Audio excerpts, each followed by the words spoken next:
देवकी वसुदेव ने देखा भगवान सामने कारागार में प्रकट, प्रकाश छिटक रहा है, शंख चक्र गदा पद्म धारण किए, वनमाला विभूषित।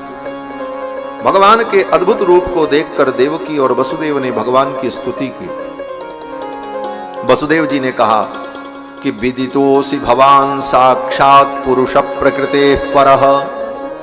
हे भगवान, मैं जान गया आप परम पुरुष हैं, केवलानुभवानंद स्वरूप सर्वबुद्धि दृक्।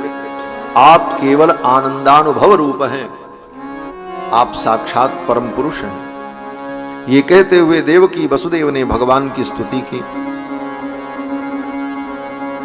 देवकी ने भी कहा, भगवान, सारी सृष्टि के नष्ट हो जाने पर भवान एकस्य सते शेष संज्ञा। संपूर्ण सृष्टि जब समाप्त हो जाती है तो आप ही रहते हो और कुछ नहीं बचता है।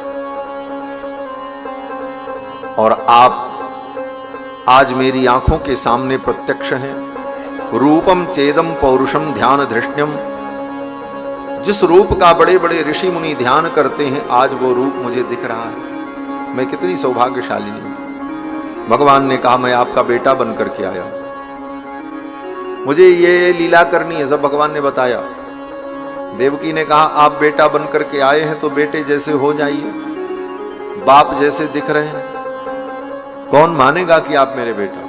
मैं कहूंगी ये मेरे बेटा हैं, लोग कहेंगे देवकी पागल हो गई, ये 4 हाथ का बेटा कहीं होता है? भगवान तो चतुर्भुज ही आए, रामावतार में भी और कृष्णावतार में भी। आयुध भुज चारी, भूषण वनमाला नयन विशाला, शोभा सिंधु कराई। लेकिन मां के कहने पर भगवान द्विभुज हो गए, 2 भुजाएं हो गई। मैया देवकी ने कहा, उपसंहर विश्वात्मन अदो रूप मलौकिकम। अपने इस अलौकिक रूप का आप उपसंहार करें।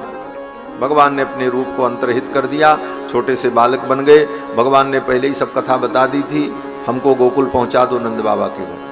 वसुदेव जी ने कहा, कैसे ले जाएंगे, हथकड़ी बेड़ी लगी। भगवान ने कहा, सब खुल जाएगा। वहां एक कन्या प्रकट है योग माया, उसे लेकर के आप चले आना। फिर आने के बाद सब बंद हो जाएगा, दरवाजा बंद हो जाएगा, हथकड़ी बेड़ी लग जाएगी और इस कन्या को कंस छीन करके ले जाएगा। कन्या का कुछ नहीं बिगड़ेगा, कन्या तो योग माया है, वो आकाश में चली जाएगी और मैं गोकुल में रहूंगा। इस प्रकार आप मुझे गोकुल पहुंचा दो। भगवान की इन बातों को सुनकर के वसुदेव जी ने वैसे ही किया। भगवान बालक बन गए। वसुदेव जी ने उनको एक टोकरी में रखा, सिर पे लिया, चले। हथकड़ी बेड़ी खुल गई, कारागार के कपाट खुल गए, सभी सिपाही सैनिक सो रहे थे। भगवान को लेकर के वसुदेव जी महाराज गोकुल के लिए चल पड़े। रास्ते में वर्षा होने लगी। रास्ते में जब वर्षा होने लगी, बवर्ष परजन्य उपाम सुगर्जितः। अब रास्ते में जब वर्षा होने लगी तो अब वसुदेव जी अपने सिर पर ठाकुर जी को लिए हैं टोकरी में। अब ऊपर से पानी भगवान के ऊपर पड़ेगा।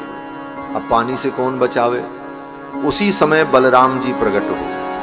बलराम जी एक रूप से तो वहां पहले से विद्यमान है, रोहिणी नंदन के रूप, लेकिन भगवान की सेवा के लिए रास्ते में प्रकट हो गए बलराम जी। किस रूप में? बोले अपने शेष रूप में।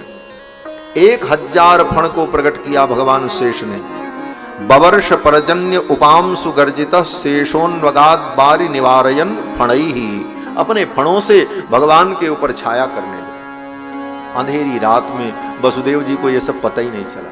पीछे पीछे शेषनाग चल रहे हैं ऐसे फण किए हुए भगवान के ऊपर, कि भगवान के ऊपर बूंदे न पड़े।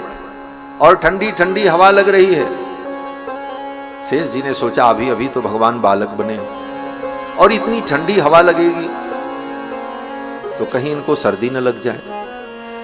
तो बच्चे को ठंडी न लगे इसलिए क्या करना पड़ता है? बोले ठंडी से बचाने के लिए ब्लोअर लगाया जाता है। ब्लोअर का उपयोग करो। बोले वहां ब्लोअर कहां से मिले? तो शेष जी महाराज के 1000 जो फण हैं, उन फण से जो गरम गरम श्वास निकल रही है, उस श्वास से वहां का वातावरण एकदम अद्भुत बन गया और भगवान को ठंडी नहीं लगती और ठाकुर जी के ऊपर भगवान छाया करते हैं। शेष, ये शेष नाग ही भगवान रामानुज, भगवान श्री रामानुजाचार्य के रूप में इस कलयुग में प्रकट हुए। शेषावतार है। और शेष जी महाराज सदा भगवान का कैंकर्य करते हैं, सेवा करते हैं। इसीलिए रामानुज स्वामी ने भगवान की सेवा को ही परम मोक्ष कहा। कैंकर्य लक्षण विलक्षण मोक्ष भाजो रामानुजो विजयते यति राज राज। भगवान की सेवा ही परम मोक्ष है।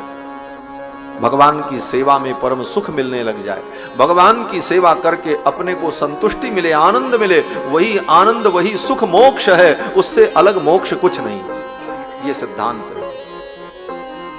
अब भगवान गोकुल पहुंच गए। वसुदेव जी के यहां ले जाकर के यशोदा के पलंग पर, नंद बाबा के घर में ले जाकर वसुदेव जी ने भगवान को पलंग पर लेटा दिया। योग माया प्रकट थी, योग माया को लेकर के चले आए। कंस ने योग माया को छीन लिया, मारने चला। उसी समय कन्या हाथ से छूटकर आकाश में चली गई और कन्या ने कहा, तू मुझे क्या मारेगा, तेरा शत्रु तो बज में कहीं प्रकट हो चुका है।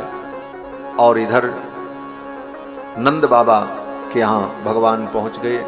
रात बीती, जब सवेरा हुआ, पूरनमासी जी की नींद खुली, सुनंदा जी की नींद खुली। देखा यशोदा के पलंग पर नील कमल के समान सुंदर मनोहर बालक।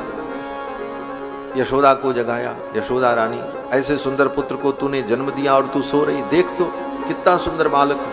यशोदा रानी को लगा तो कि रात में कोई संतान हुई, लेकिन प्रसव पीड़ा के कारण यशोदा जी को चेतना नहीं रही। जब सुबह चेतना आई, उन्होंने बालक को देखा तो उठा करके हृदय से लगा लिया, दुग्ध पान कराया। और इधर नंद बाबा को जब पता चला यशोदा रानी ने पुत्र को जन्म दिया है, अब तो आनंद की लहर दौड़ पड़ी पूरे गोकुल में, क्योंकि नंद बाबा तो बहुत दिन से प्रतीक्षा कर रहे। वृद्धावस्था में यशोदा रानी अंतर्वतनी हुई थी, तो नंद बाबा रोज द्वार पर बैठ करके शाम सवेरे माला लेकर के जप करते थे। और जप क्या करते थे, बोले मंत्र का जप कम करते थे। कभी कभी मंत्र जपते, लेकिन बाकी समय में माला लेकर के यही कहते थे, अभी तो भयो नाय, ना जाने कब होएगो, अभी तो भयो नाय। बोले अभी बेटा नहीं हुआ, यही जपते थे महाराज। और तब तक आकर के सुनंदा जी ने कहा, बाबा यशोदा रानी ने सुंदर लाला को जन्म दियो। अब तो नंद बाबा ने माला वही धर दी और आनंद पूर्वक नंद बाबा मगन होकर के नाचने लगे। गोप ग्वाल बाल सब आ गए और नंद बाबा के द्वार पर बड़े धूमधाम से जन्मोत्सव मनाया गया। सब ने यही कहा, नंद के आनंद भयो जय कन्हैया लाल की, नंद के आनंद भयो जय कन्हैया लाल की।